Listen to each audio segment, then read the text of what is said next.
All right. Hello. Welcome to episode 292 of Together BHA. Adam, welcome to the penultimate episode of the season. We are almost done.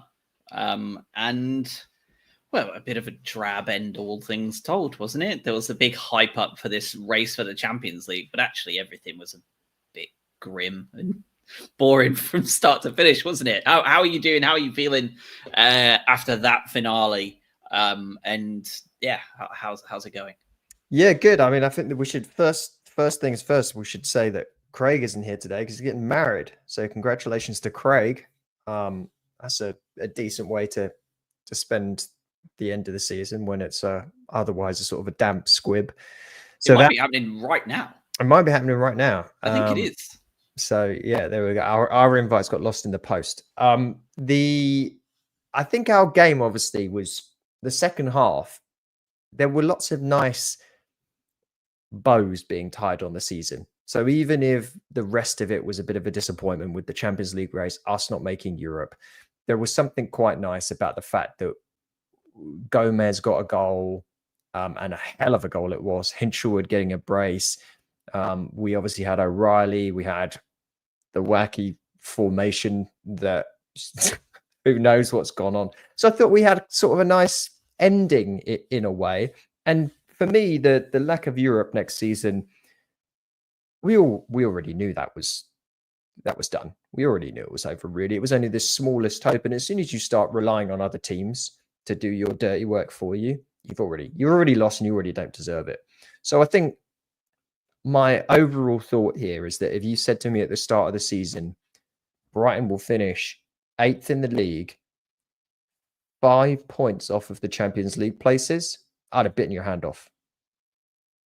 Yeah, I mean, I don't disagree at all. Oh boy, we zoomed in. I don't disagree at all. I think that 8th place, 61 points, right? That's one off De Zerbi's record-breaking season. And this, I mean, we will say that this Premier League was a gimme, right? Like, that's been a lot of people saying, like, Spurs being so poor, United being so poor, like, it really has opened a door for teams like Brighton and Forest and Brentford and other teams to be able to come in and kind of sweep in and take a European spot they maybe wouldn't be able to get in another season.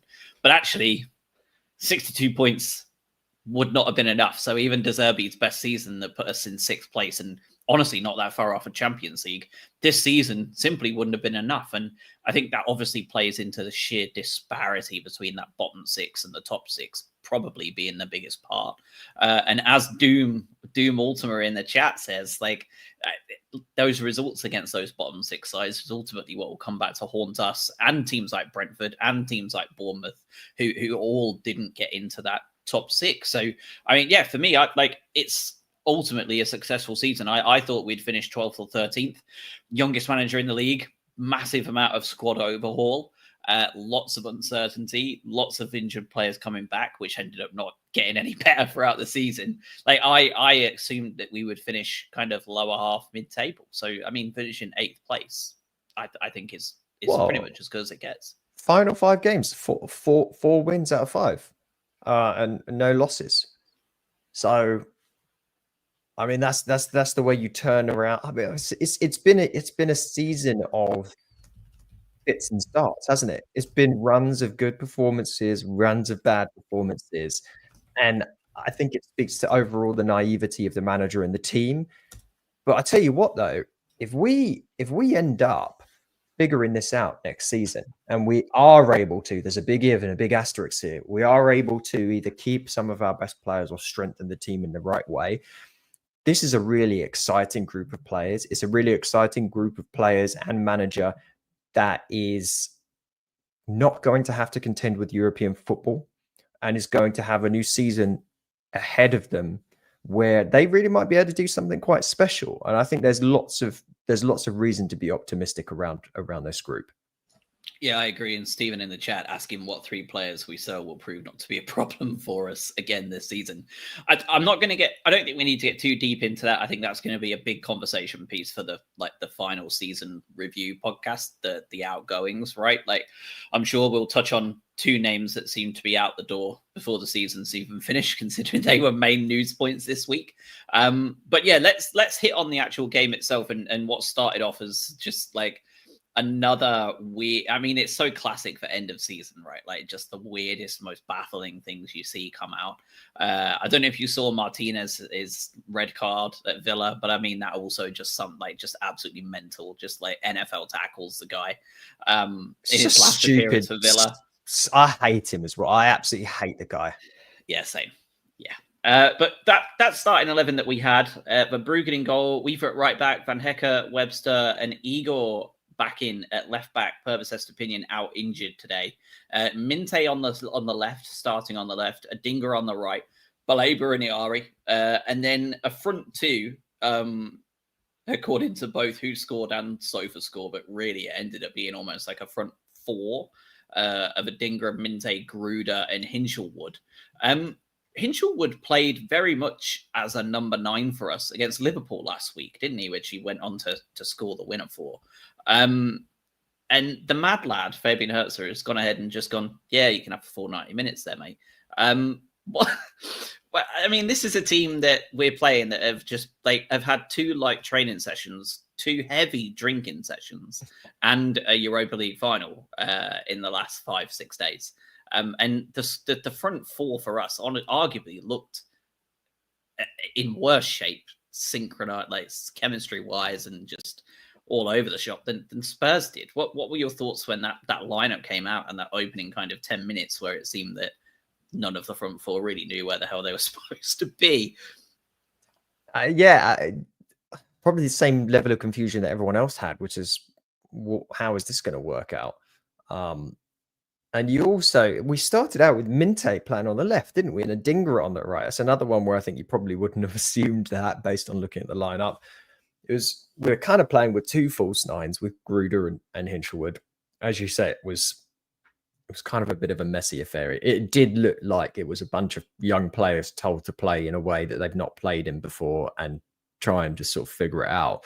And it was a messy, almost drunken affair in the first 10, 20 minutes. And Spurs actually looked quite dangerous.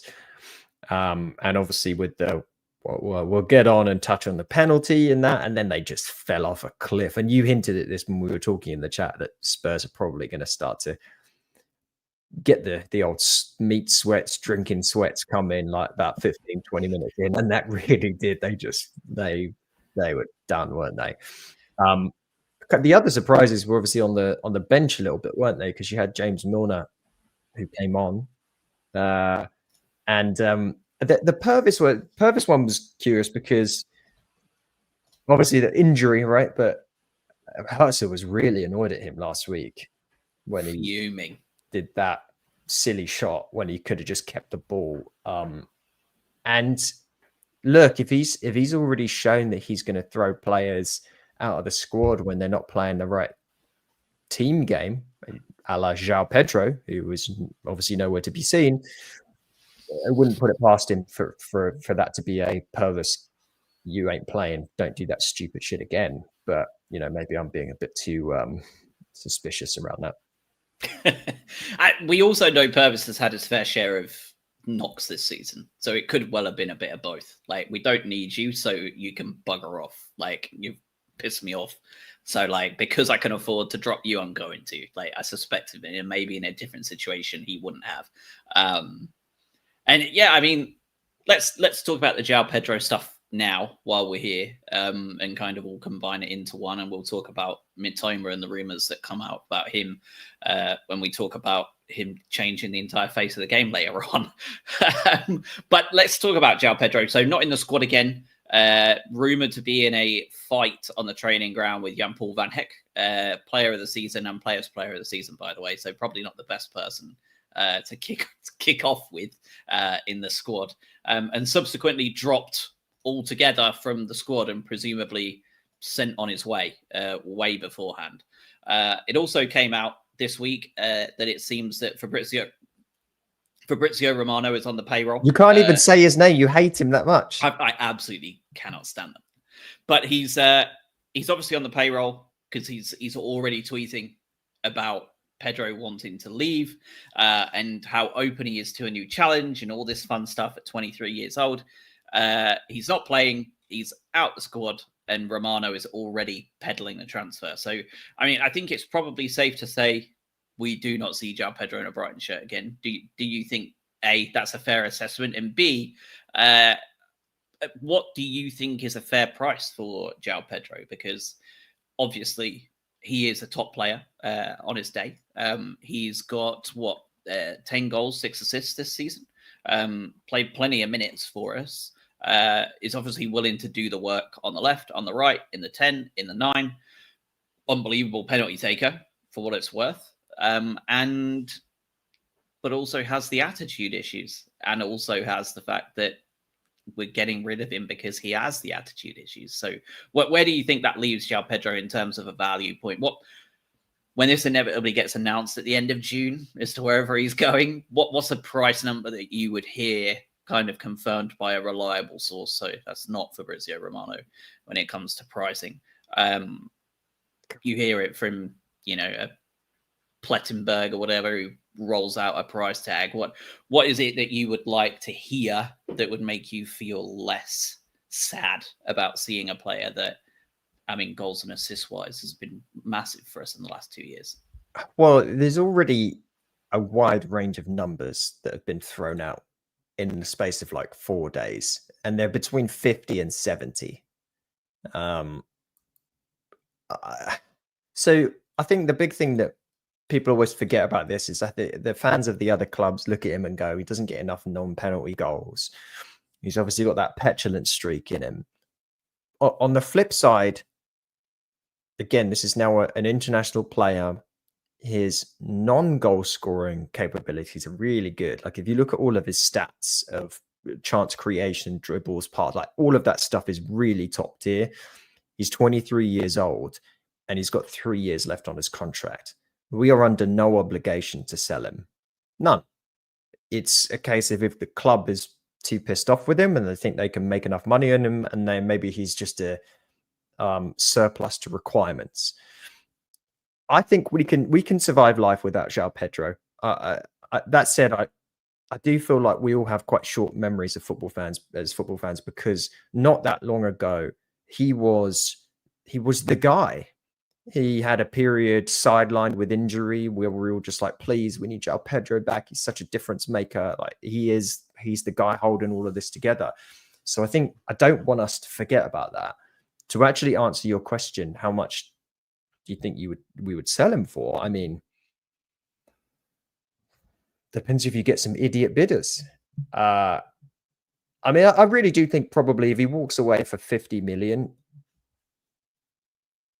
I don't think anyone here is going to be ecstatic, but I think we'd accept it, right? As a fan base. Maybe I'm just speaking for myself here. I think if you get 60, people would be pretty chuffed.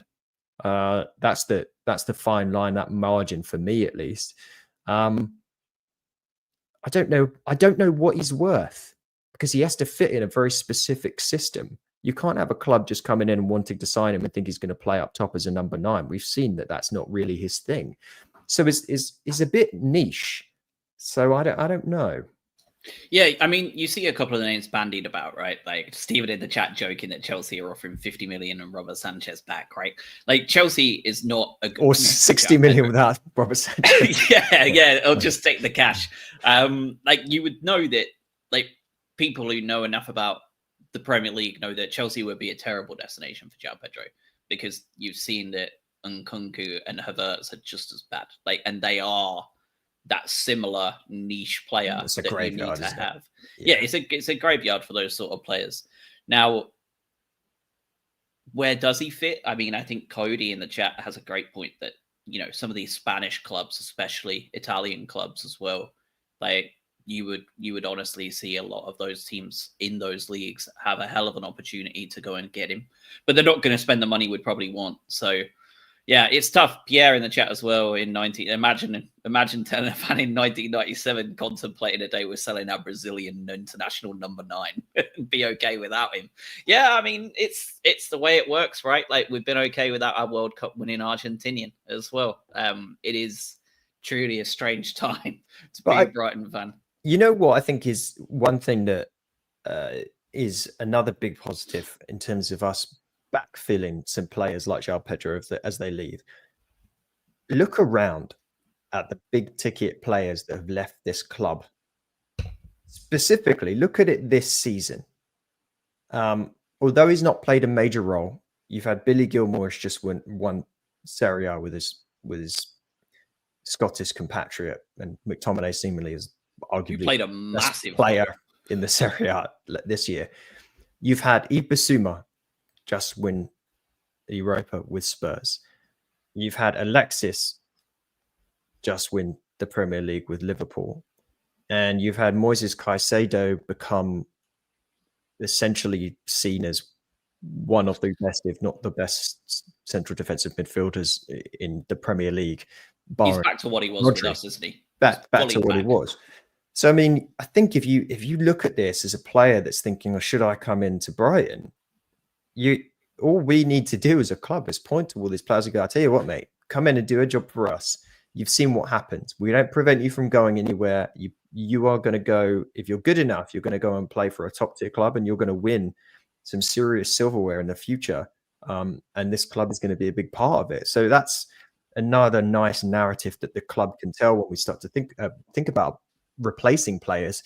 That said, I'll contradict my entire point. We can't replace Mitoma, in my opinion.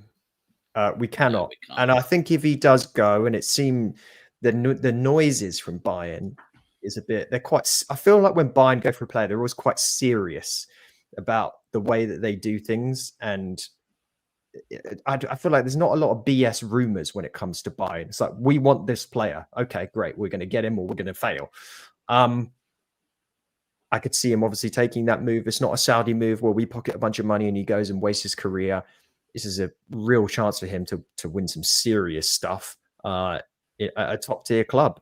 You saw the difference of Mitoma today. He completely changes the look of games when he comes in. He terrifies defenders. They have to double up on him. It creates so much space elsewhere on the pitch.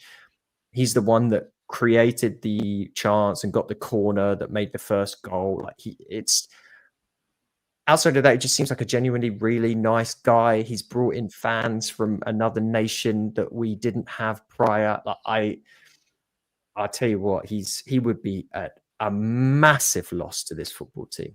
Well, I guess that comes to the next question of Kaoru Mitoma as a person, because we've already seen that.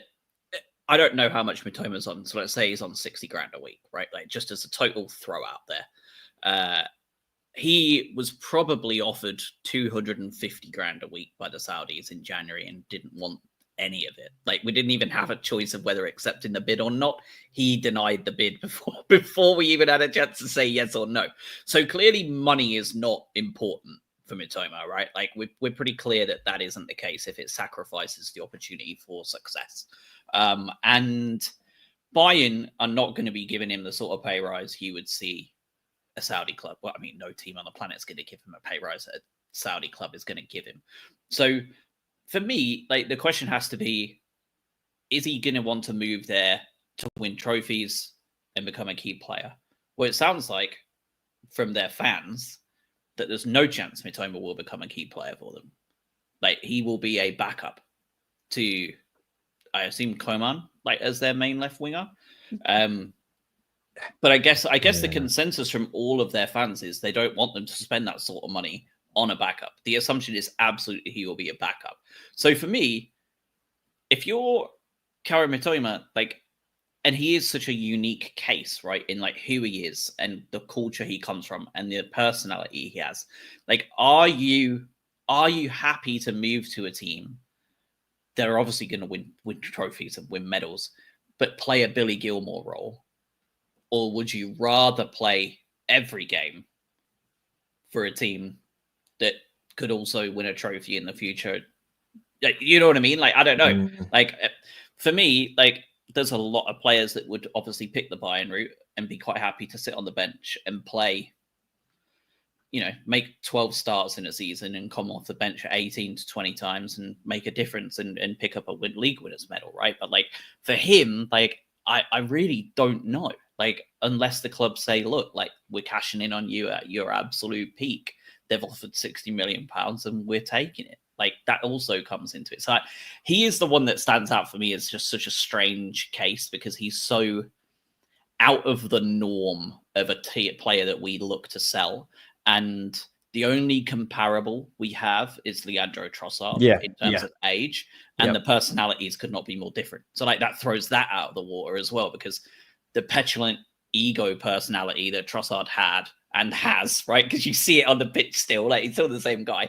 Like it couldn't be further from who Kaoru Mitoma is.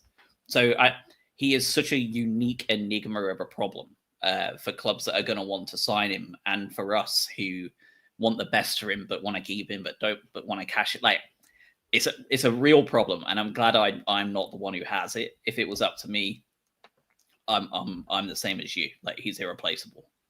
Well, I don't. Is he really the kind of guy that's going to complain if we say you're not going? That's my point. No, I don't think he will. Well, I don't. Exactly. Like, it's so he's got another 2 years on his contract.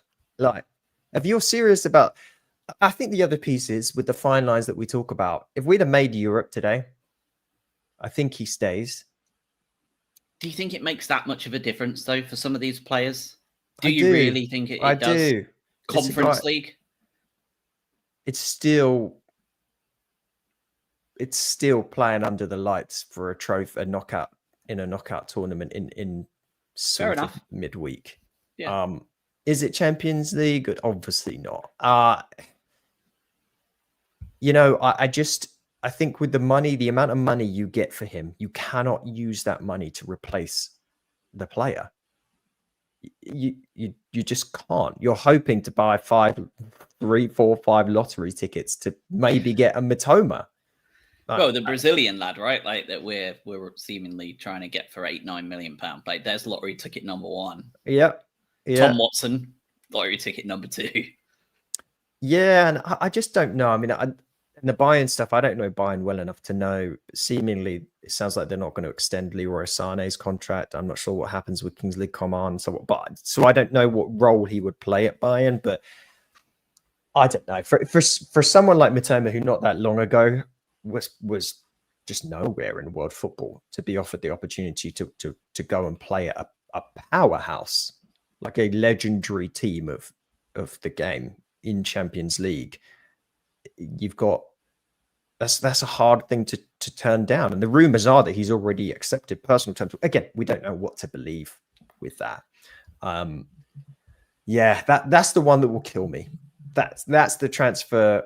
I think there are 3 players. There are only 3 players in this squad that I think are untouchable if we're serious about pushing on next season. Mitoma, Van Hecke, and Baleba. Correct. Yes. Yeah. And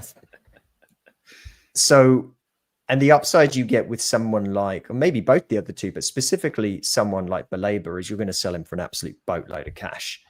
He's going for more than Caicedo, in my opinion. That's my bold prediction. Well, that was a weird time, wasn't it, where the right blend of chaos happened, where Liverpool wanted him, Chelsea was in that spending spree moment. I don't know if we're still going to capture that level of, but maybe. But he's technically, in my opinion, he's worth more.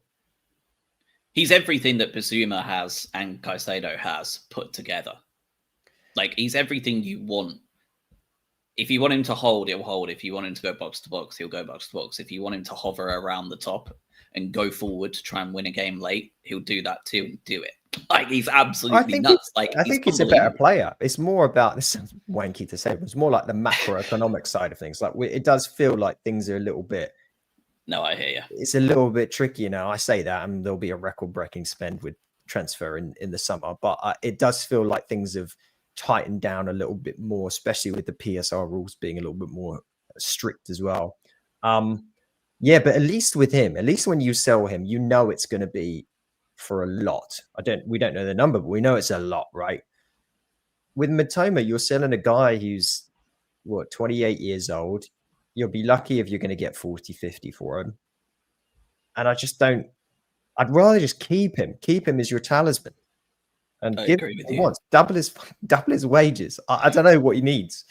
I mean, just like Gross, right? There was rumors coming out when Gross was 29, 30 that some teams were well and truly in for Gross, and like whether they weren't truly in for him and like proper serious about it, or whether we decided to die on the hill because he wasn't fussed about leaving, I don't know. But like even then, you can point to him and go like, "Look, Curry, he's playing Champions League football this year at 34. Like you can do it as well." Like it's not like Kaori Mitoma has the set of traits as a winger that like you lose with age. Like his burst of speed is so minimal. Like it's just like that one initial burst. Like it's the technical side of him that's unbelievable. Yeah. That He's doesn't not a go pace anywhere. merchant. But I mean, talking of pace merchant, right? Like Eze and Liao are both apparently on the list for left winger. So like for Bayern. So like that's three dramatically different types of winger at three dramatically different levels of football who will all be asking for three very different like Yeah. It's impossible to know. But all right, we've covered all of the transfer stuff already, so let's get into that opening 45 minutes, because I did give Spurs not enough credit. I thought that within about 20 minutes the hangover sweats would come in and they would fall apart, but it turns out there was only so much marathon pace that could get them through, and halftime was where they just died a death. But that first half, Spurs proper went for it, to be fair to them, didn't they? They actually really kind of came out and didn't look like a side that were super hungover. They were happy to cede possession to us, and they were happy to allow us all of the ball, and we had more shots than them and all that fun stuff. But actually, they actually had the better chances in that first half. Everything that came from us was quite disjointed. The shots were wayward. I mean, Weaver's was so far like those sort of like skied over the bar, like rubbish. And the first 20 minutes, Weaver was just given an absolute nightmare by Tal that resulted in a penalty being given. I don't think anyone can have any complaints about the penalty itself. And of course, Dominic Solanke popped it into the absolute roof of the net. I'm pretty sure he clipped the bar on the way in. And that monkey on the shoulder of Bart Verbruggen is not going away in terms of saving penalties, is it? And it's 1-0. No way. There was as soon as there was a penalty as well, I was like, well, it's 1-0. But you're right. I encourage people, if you haven't looked them up, go look up the stats comparisons between the first and second half of this game, because it's comically different. As you say, they had an expected goals of near 1.5 in the first half. The penalty skews that. What's the penalty worth? 0.68 or 69, somewhere around there. So, but even when you take that away, they still had more than our 0.36. We had no big chances. We had a bunch of crap shots. We were very wasteful. We didn't look like we knew what we were doing. And I think I said in the chat, and this is one of the things that, again, we need to give credit where warranted. Hertzler has consistently done two things really, really well. Changing the attitude of the team and the setup at halftime, and then the substitutes. And I think we saw both of those things, right? Because we made the switch it was at halftime, right? Or just right after half. Ayari came off, as did Simona Dingra. Was halftime. Yeah, and on came Mitoma and Gomez, and the rest is history. The Spurs were trying to do what they did in the final for the Europa League, but they were facing a competent team, not Manchester United, and it just all unraveled for them. But I tell you what, we should probably comment on a couple of the performances in the first half as well, because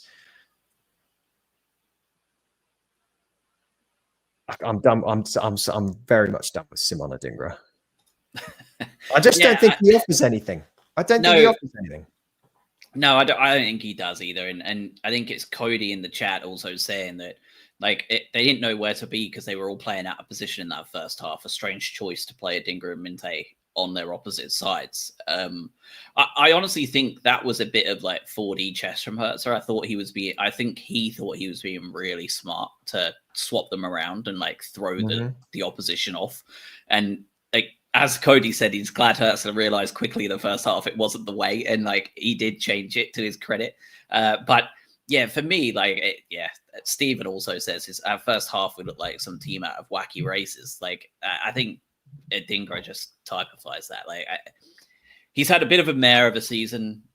He looks weak. He looks slow, which is like something you wouldn't expect from him.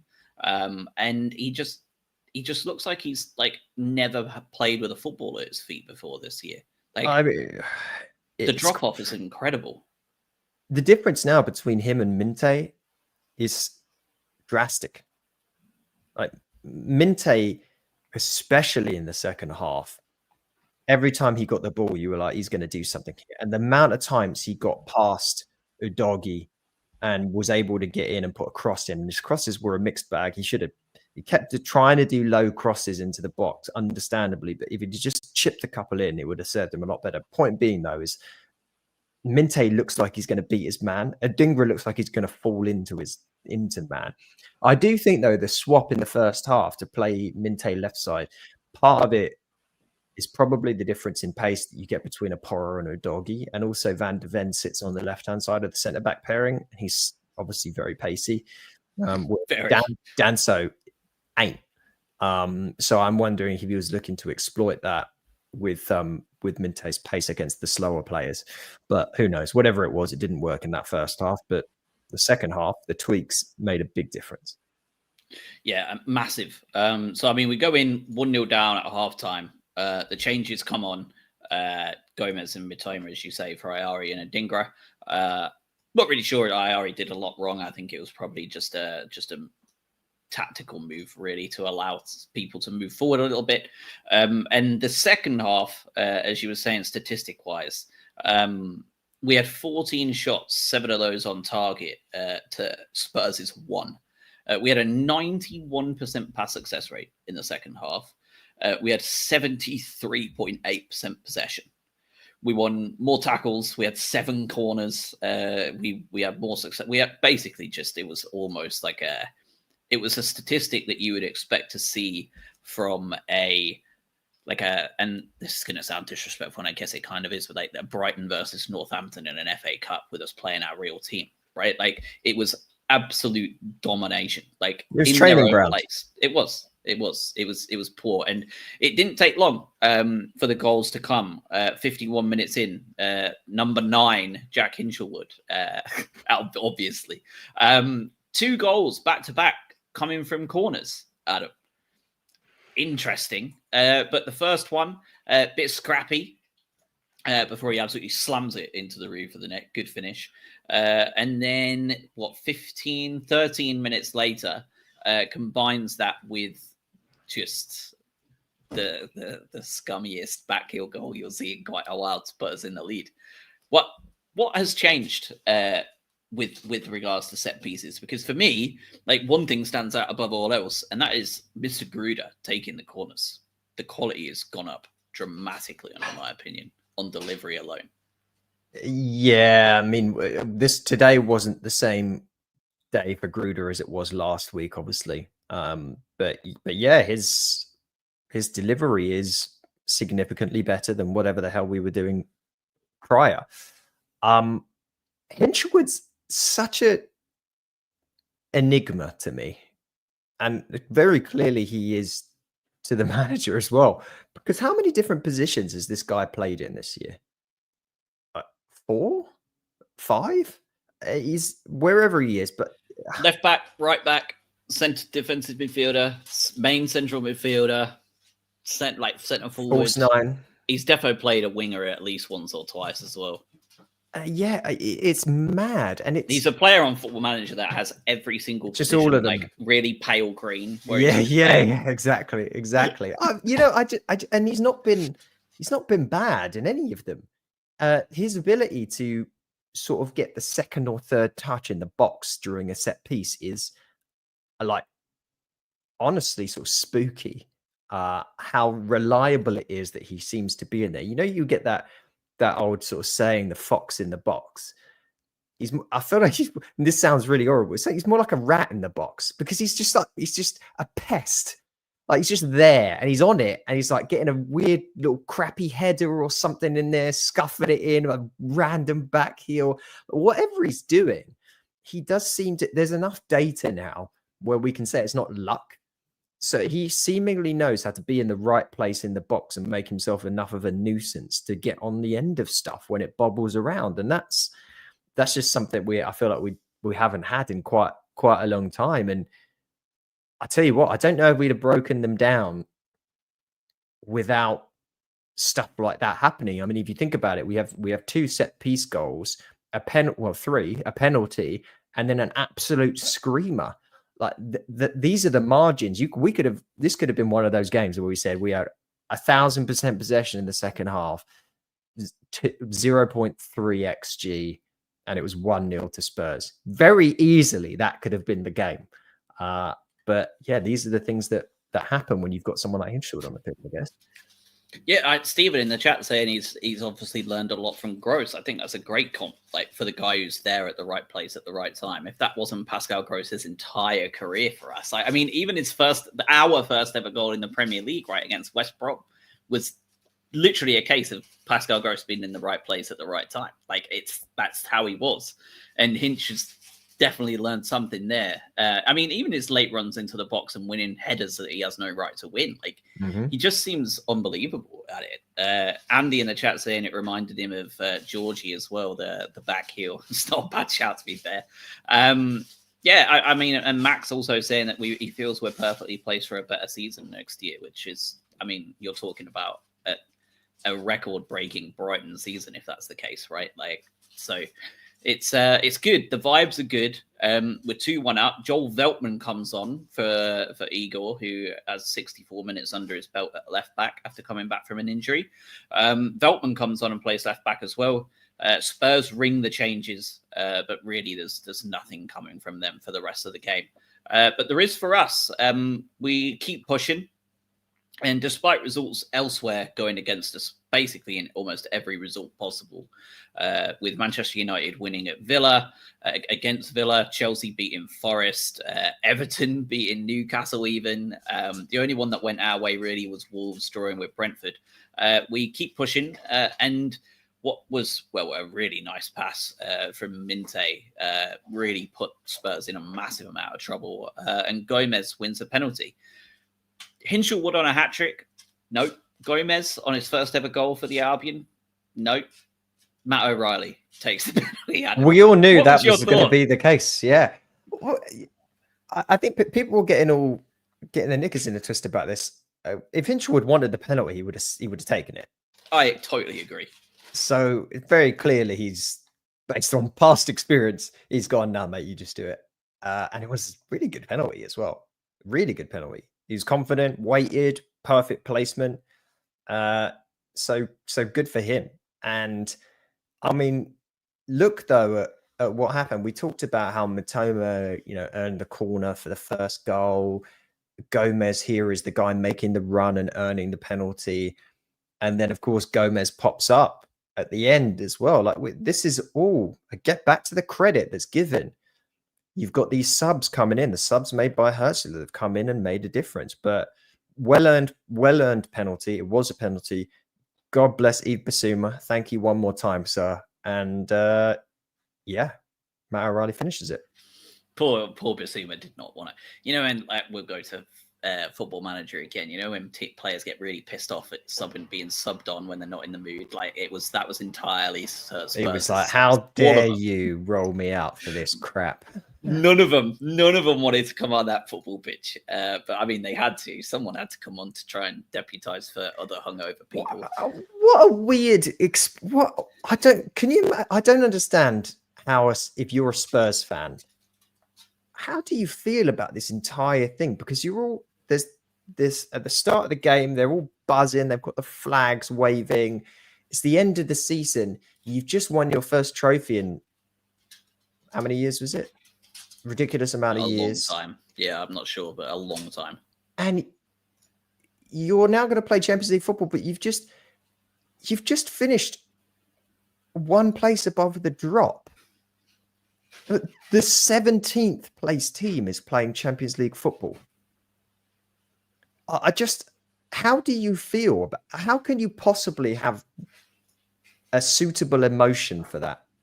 Like, you've got this manager who's like larger than life personality, who's come in and put in place one of your statistically worst ever Premier League seasons, and then one of your best ever European seasons. I mean, it's just shocking.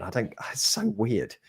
Yeah, I mean, they seem all on board with Ange. They really do. I'm sure the trophy has helped, right? Like, I'm sure he can get away with just about anything. Whether he can with Levy or not, like, that's a totally different story, right? I don't know whether it'll be here or not. He was saying that the third season of any show is better than the second. And actually, I think he's probably about right there. Like, I do feel like thirds usually end up being better than seconds. But then he also did say today that sometimes they kill off the main character before the third one. So he's just a bit of an idiot. Just wants a quote. Yeah, he loves it. But we are 3-1 up. And James Milner, the lesser spotted James Milner, comes on for Yankuba Minte with about a minute and a half to go of football. I mean, I don't know what the future holds for James Milner. What do you think? Coaching role? If he does move into a coaching role, does he stay with us? Does he go back to Liverpool? Like, I really don't know. But I mean, what a sad season for him. Like, genuinely, like, how shit for him. Yeah, I mean, there's talk about doing another year, isn't there? I mean, you almost just have to cross this one out, don't you? It's just total wipe. Yeah, didn't play. So does that mean his legs have been saved for one more go? I don't know. I wouldn't hate to have him around, purely from an influential standpoint. Come in and steady a ship in a game. I don't think there's a problem with that. But you've got so many. I said earlier, this game sort of had a lot of narratives closing out towards the end of it. And you've got question marks around Matt O'Reilly's future. You've got question marks around Mitoma's future. You've got question marks around Milner's future. Same with Lewis Dunk, who was on the bench and didn't come on. Same with Cashin, who God knows what we're going to do with that guy. Same with Solly March, who's injured. Same with João Pedro. You've got so many question marks about a lot of players on this team. And Milner is just one in a long line of that. And no offense to him, probably one of the least impactful. But I'd give him another year, just a little bit of consistency, and why not? An old head, right? Bit of experience. Not just the head. Andy in the chat asking about Lewis, what's next? Well, I'll be one of those really annoying YouTubers and say, tune in next week. Because I think there's no point wasting too much time on there. I think he's going to be a key point of our conversation on that finale that we'll talk about. But final piece of the puzzle, and Stephen in the chat asking how many different players have scored for Brighton this season in 17. Actually, our 18th different goal scorer, Diego Gomez, stepped up today and decided, nah, like, I'm just going to belt one and pop in a late goal of the season contender. First of all, what unbelievable strike. Second of all, clearly meant a massive amount to him, didn't it? To get that off his back before the end of the season. Like, big season ahead for him next year, I think. I think everyone wants Diego Gomez to work out. He just, you just kind of get the vibe that he's just a good dude. I don't know why. It just feels like one of those people where you're like, this is a good guy. And I mean, that strike was more akin to his compatriot, what we were used to in a Julio Enciso banger. Well, we've seen him belt a few of those for his national team, right? Like, before he signed for us, like, those were the sort of goals we were seeing him score in like the like international stage, and he didn't show any of that. And then, yeah, as you say, all of a sudden, yeah, I think there's a real promising player in there. They're not without, obviously, there are a lot of question marks around some of the stuff that he does. I think he misplaces a few too many passes for what we want to do. But he is one of our better central midfielders that's capable of getting forward. because we've got a decent amount of players. You've got Iari, who wants to kind of sit back a bit more and dictate play. You've got your more defensive-minded players, and you've kind of then got Matt O'Reilly and him who want to push on. And if we're going to get rid of Matt O'Reilly, and again, lots of rumors circulating there, seemingly Napoli. I don't know why we've got this sort of conveyor belt of, if we've signed a central midfielder that hasn't really worked out, we just lob them off to Napoli. Ostergaard as well, though, wasn't it? Like, even he went over there. Did he go? He went to Genoa, didn't he, or something? No, he went he went to Napoli to begin with, I'm sure. And he went to Napoli first. I know he ended up at Genoa. Yeah, he did. Yeah, he's at Hoffenheim now, but he did go to Napoli first. Yeah, he went to, his career was Brighton, and then St. Pauli on loan, Coventry on loan, Stoke on loan, Genoa on loan, and then signed permanently for Napoli, and then went to Rennes and is now on loan at Hoffenheim. What a world. Yeah. And well, you know. Yeah, I mean, he was a funny one. I remember that Napoli move now. That wasn't, I'm trying to think, a few years ago, because we were talking about him. We're like, well, we should have kept him around. But yeah, the Napoli thing is a little bit weird. And it looks like Conte over there, not to go off on a tangent, but it sounds like he's done his normal thing and he's leaving. Yeah. Such a weird guy. Peace out. After the entire city of Naples seemingly was glowing the other night with flares and celebrations, he's like, I've done my work. He's like a Italian evil Mary Poppins.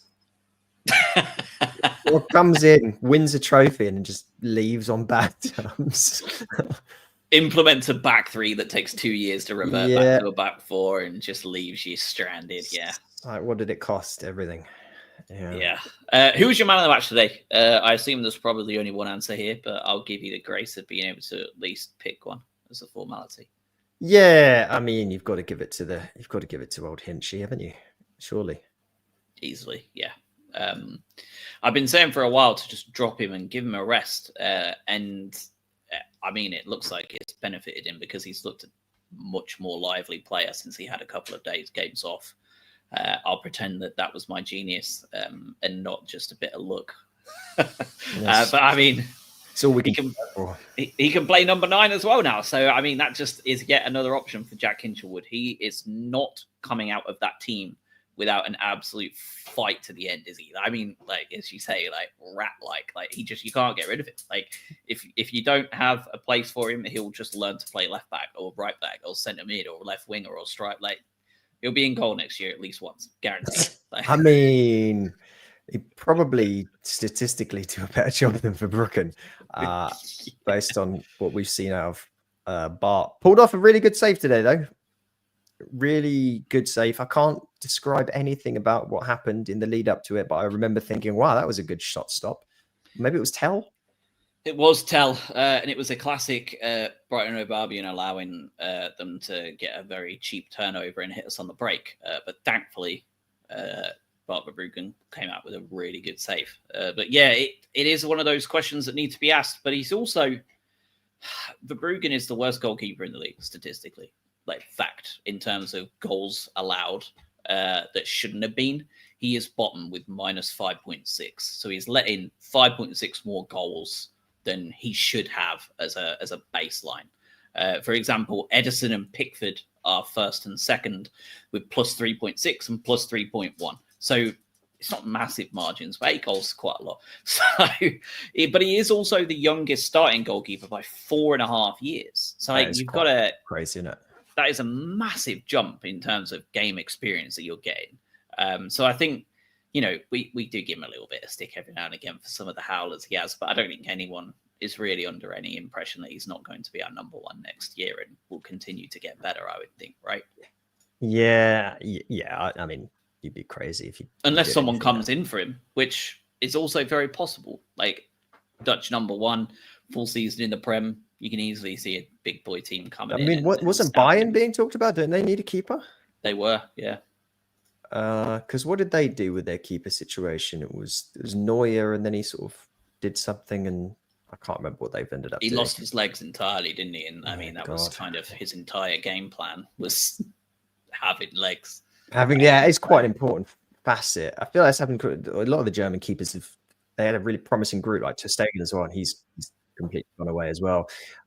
I you know what's crazy, and maybe I'm getting ahead of the final episode, but that Forest result, that's the haunting thing, isn't it? Because if we'd have won that game, we're playing European football.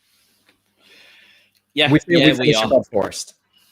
Yeah, we are. I mean, what a drop off! What a drop off for Forest, right? Like, I'm telling you, like, I'll say it right now before we even get to the finale episode. They are going to be a bottom 6 team next year. I'm telling you, like, they will be. Well, they were the year before, weren't they? They were the year before. They were expected to be this year, and their form in this like final quarter of the season has dropped off a cliff because they've lost a couple of key players for a couple of games. Mm-hmm. Now imagine for an entire European campaign in there, like, and they can't spend a lot of money because they're under that PSR cost massively. Like, and Nuno has already shown he can't handle a European season with bigger squads. Like, they're in trouble. Like, they're in trouble, and their owner is mental. I would love to see the owner. I'd like to see him arrested, but I'd like to taken away by the CIA. Do you know what? He's going to sack Nuno and hire Wilder in December. I mean, because you know, just the same reason where I was like, you look at Diego Gomez, you're like, that's a good guy. You look at Marinakis, and you're like, you are a scumbag. There is no doubt. You don't even need to see his rap sheet, do you? Like, just you know, this man is not a good human being. And you obviously saw the bust up that he had with Nuno on the pitch last week after obviously everything that Nuno's done and the week before, whatever it was, and he's come on and basically embarrassed Nuno in front of the world.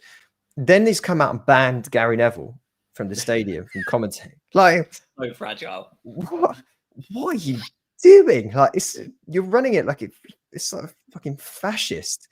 I don't know. It's just. I mean, it's translating on the pitch, isn't it? Like, at the end of the day, their performances are translating. It will be an interesting season for them. I hope they burn. Yeah, it'll be an interesting season for them. I loathe to even mention it, but I suspect unless a lot of money is spent, there'll be another team that won a trophy this season really struggling next year to manage both sets of games. But we'll see. I don't want to talk about it too much, but all right, we are about done, I think. I mean, one last thing to cover. Sunderland made up the final team to enter the Premier League yesterday by beating Sheffield United. 1-0 down. Tom Watson comes on and scores in the 95th minute. A player that Sunderland fans wanted nowhere near the team because he is about to move to Brighton of Albion this summer. Comes on, becomes a hero, leaves. What a legend. Yeah, we'll take that. I feel like it's one of those ones, if you're not a Brighton fan and you're just a fan of whatever Premier League club and you watch that game just out of interest and you see this kid come on and you go, oh, wow, who's this kid? He looks proper. Oh, Brighton's already signed him. I feel like that's probably the reaction. It really does. Like, it feels like if you are a neutral, you're like, they've fucking done it again. As classic Brighton, yeah. Yeah, like in-game editor. Like, I've had enough. Like, this is just ridiculous. Transfer arranged. God damn it. Yeah, like, I mean, he looked pretty good though, didn't he? Look pretty tidy. I don't think you watched it, but he looked very good for that 25 minutes that he had on. Be interesting to see where he ends up this summer. We know we love a developmental loan, so is this 6 months that he's just had going to be it? I don't know. It will be interesting to see what happens with him, especially with, I mean, we just talked about the future of Adingra very much on the line. And Mitoma as well will be left with no left wingers at all. So, well, it sounds like he's been brought in to compete. So, and as you say, we need a left. We're going to need a left winger. Even if they have no one to compete with. Yeah, exactly. It's all yours, mate. Off you go. Play every single game. Stranger things have happened. I mean, we brought in, how many games has Minte played this season? The guy was playing in the Eredivisie. Yeah, I mean, wasn't he? He played a lot of games in the Eredivisie, but he played 20 starts, 12 subs, just over 1,800 minutes, and yeah, a lot. That's a lot. Basically. I mean, he's 20 years old. How old is Watson? Younger than that. I think he's 19. And 19. 18, well, yeah, 90's 19. So it's not that much different than what we've just done with Minte potentially. If he shows it, if he's got it, then go for it. And you would argue that the Championship is comparable to the Eredivisie. Like, I mean, half and half, right? Like, the top teams in the Championship are better than 90% of the Eredivisie. Yes.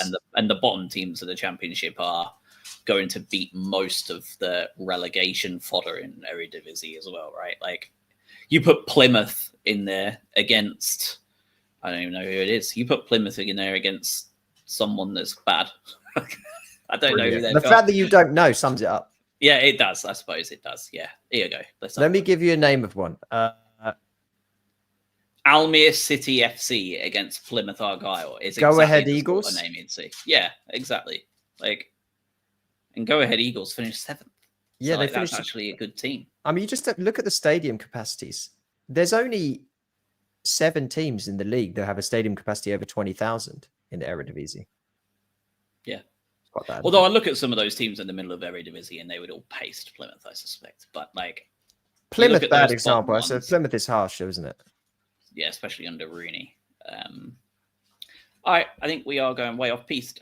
So we will be back next weekend, probably, maybe the weekend after. I don't know. We'll have to see how things work out for the finale. It'll either be next weekend or the weekend after. We won't leave it too long to chat final review, really, kind of end of season grades, what we want from next year. I'm sure there will be rumors abound over the next 2 weeks that we can get our teeth into as well. So yeah, we might have sold someone in the next 2 weeks. We might have sold someone. We really could have. Yeah, we could have sold 2 and signed 3, like with the way we do business early. So we will be back next week or the week after. In the meantime, you've got a Conference League final and a Champions League final to get stuck into. But now we can comfortably wish for Chelsea to lose that. We can, and an Anthony man of the match performance. Yeah, it's nice and freeing, isn't it? Now that burden has been taken away. So yeah, but yeah, hey, look, this was for a bad day overall in terms of us not getting the lottery ticket to get into European football. This was a lovely end to the season, a tricky season with lots of question marks. Well, we've ultimately finished, like I said, 8th, only a handful of points. 5 points off of playing Champions League football. That's not bad for a guy that Hertzler's come in from nothing, from nowhere, youngest manager in the Premier League, and has made that happen. And has been asked by most of the Brighton fans at periods of the season to get the hell out. So I think this is a pretty positive ending to the season, in my opinion. 1 point off of our record points total, and with more injuries than any manager in Premier League history. Of any team ever. And 32 years old, and with previous experience being literally St. Pauli, and that's it. So yeah, it's hard to think too harshly of him once we get to the end of the season like this. I'm sure Robin will come in and give us the alternative view next week. So we will chat to you guys then. Have a wonderful week. Enjoy the last dregs of football that are on display for you. With League 2 playoff, a couple of European finals, and then it is dry season for literally 2 months because we don't even have an international tournament this year. So long summer ahead. Have a good week, guys, and stay safe. Thanks all.